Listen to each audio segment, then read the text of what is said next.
आज आपल्या विधिमंडळाचं अधिवेशन नागपूरमध्ये गेल्या आठवड्यापासून सुरू आहे आणि या ठिकाणी अनेक विषयांवरती चर्चा होत आहे. एक तर नागपूर ही आपली उपराजधानी आहे आणि विदर्भाच्या प्रश्नांवर विशेष करून या ठिकाणी चर्चा होत असते, इतर विषयावर चर्चा होतेच होते. विदर्भाच्या विकासासाठी मोठ्या प्रमाणामध्ये चर्चा करण्यासाठी अधिवेशन असतं.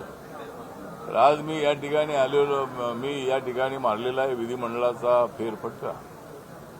मी आज विधिमंडळाचा मारलेला आहे फेरफटका कारण मला द्यायचा आहे ठाकरे बुद्धूंना झटका. त्यामुळं या ठिकाणी आपण आलेलो आहोत आणि आपण माझा जो रिपब्लिकन पार्टी आहे त्या रिपब्लिकन पार्टी जी आहे ती महायुतीमध्ये आहे आणि महायुतीला नगरपालिकेच्या निवडणुकीमध्ये चांगल्या पद्धतीने यश मिळणार आहे. जरी आम्ही एकमेकांच्या विरोधामध्ये लढलो असलो तरी आमचा तो गडी कावा होता. आम्ही एकमेकांच्या विरोधामध्ये उभे राहिलो, पण नगर परिषदेमध्ये चर्चा फक्त आपल्या महायुतीची होती. त्यामुळं ठाकरे बंधूंची चर्चा नव्हती किंवा काँग्रेसची फार चर्चा नव्हती.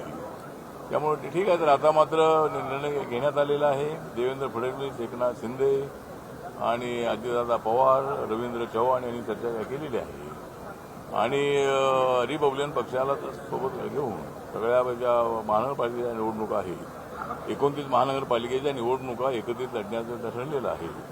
त्याप्रमाणे त्याच्यामध्ये रिपब्लिकन पक्षाला आपला हिस्सा मिळावा. अनेक ठिकाणी रिपब्लिकन पक्षाची ताकद अनेक शहरामध्ये आहे. त्यामुळे रिपब्लिकन पक्षाला काही जागा मिळाल्या पाहिजे या दृष्टिकोनातूनही मी प्रयत्न करणार आहे. त्यामुळं आता हे अधिवेशन जे आहे ते आता उद्यापर्यंत आहे. महानगरपालिकेच्या निवडणुका 2-3 दिवसात अनाऊन्स होण्याची शक्यता आहे. त्यामुळे मुंबईची महानगरपालिका जी आहे आमच्यासाठी अत्यंत अस्तित्वाची आहे आणि मुंबईमध्ये आणि सगळ्यात महानगरपालिका जी आहे, जिल्हा परिषद आहेत, पंचायत समिती आहेत, त्या सगळ्या एकत्रितपणे लढण्याच्या संबंधाचा निर्णय झालेला आहे आणि त्यामुळं महायुतीला प्रचंड अशा पद्धतीचं यश या स्थानिक स्वराज्य संस्थांमध्ये मिळणार आहे. त्यामुळे माझा रिपब्लिकन पक्ष जो आहे हा महायुतीसोबत आहे आणि महायुतीला प्रचंड यश मिळवून देण्यासाठी माझा पक्ष सातत्यानं प्रयत्न करत राहणार आहे. आठवले साहेब माझा एक प्रश्न आहे. दादर रेल्वे स्टेशनला डॉक्टर बाबासाहेब आंबेडकरांचं नाव मिळावं ही मागणी गेल्या अनेक वर्षापासून होत आहे, परंतु अद्यापही सरकार गंभीर दिसत नाही. तुमची काय भूमिका आहे?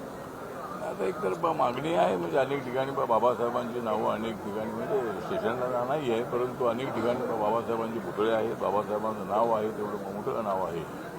त्यामुळं काही लोकांची मागणी आहे, त्यासाठी आमचा प्रयत्न सुरू आहे. मी मागे मागणी केली होती की मुंबई सेंट्रलला, कारण मुंबई सेंट्रल जंक्शन आहे, त्यामुळे एखाद्या जंक्शनला बाबासाहेबांचं नाव असलं पाहिजे.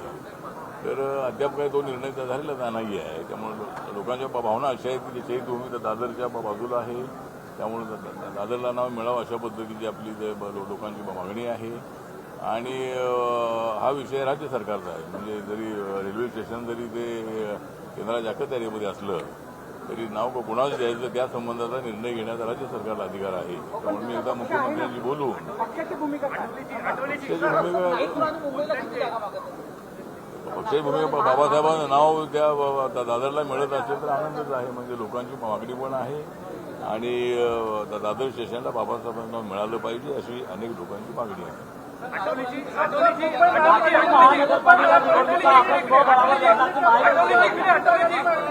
महानगरपालिकेच्या निवडणुका ज्या आहेत त्या महायुती म्हणून लढण्याचं ठरवलेलं आहे. त्यामुळे तो बळावर लढून तेवढ्या जागा आम्हाला निवडून येणं अशक्य आहे. त्यामुळं आता मुंबईसाठी आम्हाला एक 15-16 जागा मिळाल्या पाहिजे, तर नागपूरमध्ये 7-8 जागा मिळाल्या पाहिजे. त्या पद्धतीनं आमचा प्रयत्न सुरू आहे. आज आमच्या कार्यकर्त्यांची बैठक झाली विदर्भाच्या आणि महाराष्ट्रातल्या कार्यकर्त्यांना आपण सूचना दिलेल्या आहेत. ज्या ज्या ठिकाणी आमची ताकद असेल त्या ठिकाणी ती जागा आम्हाला मिळाली पाहिजे. आठवलेजी दोन्ही सभागृहामध्ये विरोधी पक्षनेता नाहीये. आज केंद्रीय मंत्र्यांची विधानभवनामध्ये उपस्थिती होती, मात्र या अधिवेशनामध्ये विरोधी पक्षनेत्याविना हे अधिवेशन पार पडत आहे. उद्या या अधिवेशनाचा शेवटचा दिवस आहे.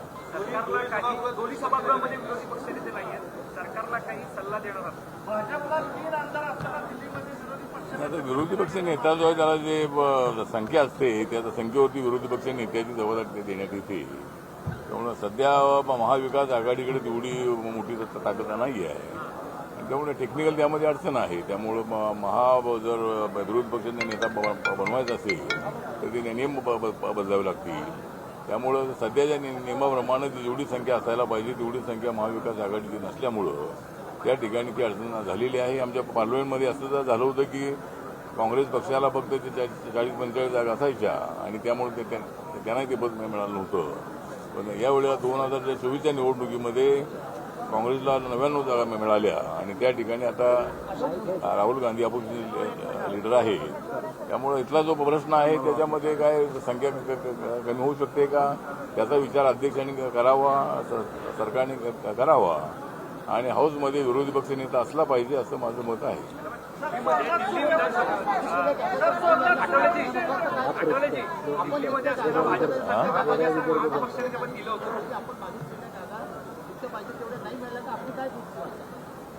नाही, माझी भूमिका आहे की नाही जेवढ्या जागा मागितल्या तेवढ्या जागा कुठं मिळत नसतात. सगळ्या जागा जर मागितल्या तर मिळत नाही. पण नाही, आमची भूमिका काय जेवढ्या जागा मिळतील तेवढ्या जागा लढणार आम्ही.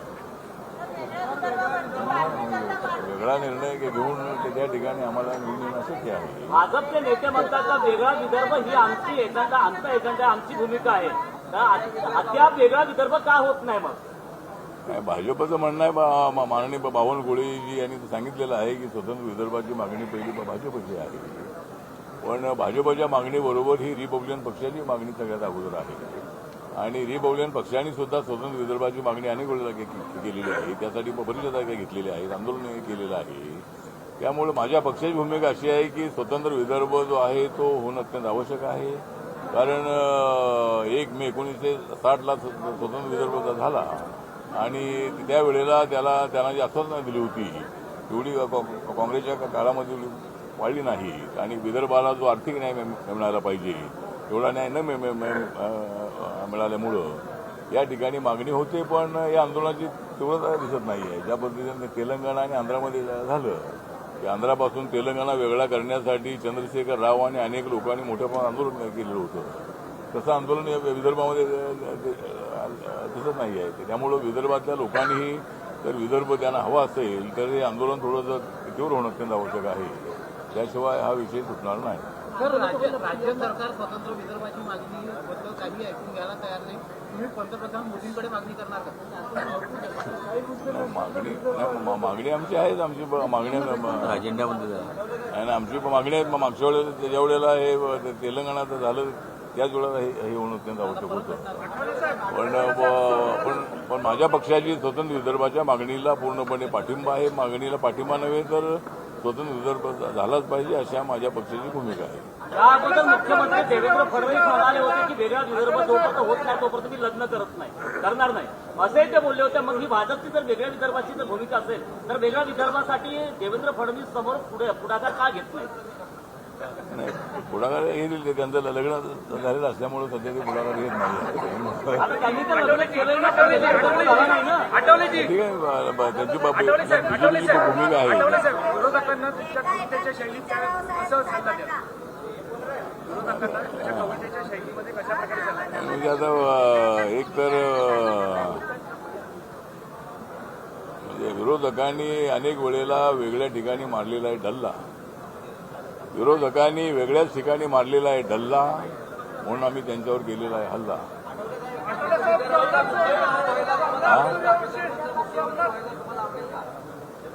नाही, सध्या विदर्भाचा मुख्यमंत्री आहे. म्हणजे मुख्यमंत्री सध्या विदर्भाचाच आहे आणि त्यामुळे 2014-19ला विदर्भाचा मुख्यमंत्री होता. नंतर 19 नंतरही उपमुख्यमंत्री होते ते देवेंद्रजी आणि आता पुन्हा ते 5 वर्षासाठी मुख्यमंत्री झालेले आहे. त्यामुळे विदर्भाला तर हे मुख्यमंत्री मिळालेलेच आहे. वसंतराव नाईक जे होते ते जवळजवळ 11 वर्ष इथले मुख्यमंत्री होते. त्यामुळे विदर्भाला मुख्यमंत्रीपद मिळालेलं आहे आणि आताही मुख्यमंत्री विदर्भाचेच आहेत.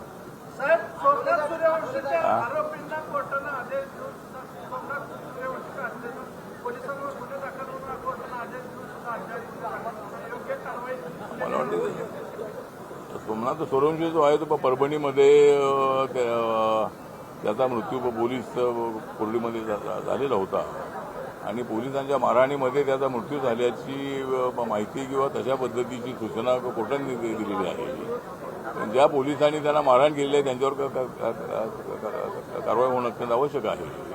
आणि मी त्या ठिकाणी ताबडतोब भेट दिलेली होती आणि त्या ठिकाणी बाबासाहेब आंबेडकरांच्या बाबासाहेबांच्या पुतळ्याच्या जवळ संविधान होतं आणि ते संविधान काचेमध्ये ठेवण्यात आलेलं होतं. तर ती काच फोडून त्या ठिकाणी संविधानाचा अपमान करण्यात आला होता. त्यामुळं त्या ठिकाणचे दलित बौद्ध तरुण आमच्या रस्त्यावर उतरले आणि त्यांनी आपल्या भावना तिथं व्यक्त केलेल्या होत्या. त्यामुळं मला असं वाटतं की संविधानाचा अपमान करणाऱ्या ज्या व्यक्तीने अशा पद्धतीचा प्रकार केलेला आहे त्याला अटक केलेलीच आहे. पण ज्या पोलिसांनी मारहाण केलेली आहे त्यांच्यावर अद्याप कारवाई नाही. राज्य सरकारकडे माझी मागणी आहे की एखाद्या दलित तरुणाचा मृत्यू झालेला आहे, त्याची हत्या झालेली आहे आणि अशा पोलिसांवरती कारवाई होणं अत्यंत आवश्यक आहे. चला काय काय प्रकारची कशी आहात आपण? हा आता एक आहे शेवटचा प्रश्न.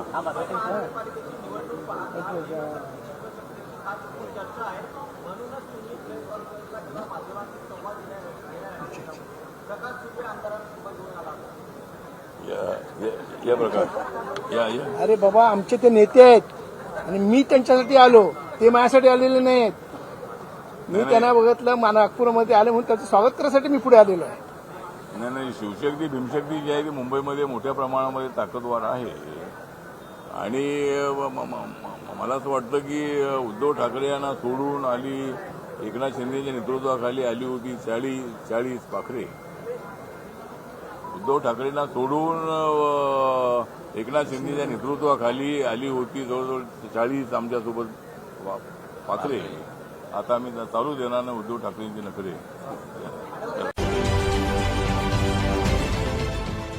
देश विदेशातील प्रत्येक घडामोडींचे लाईव्ह अपडेट मिळवण्यासाठी आता साम टीव्हीच्या सर्व सोशल मीडिया प्लॅटफॉर्मला लाईक, फॉलो आणि सबस्क्राईब करा. तसंच सर्व नोटिफिकेशनसाठी बेल आयकॉन प्रेस करायला विसरू नका.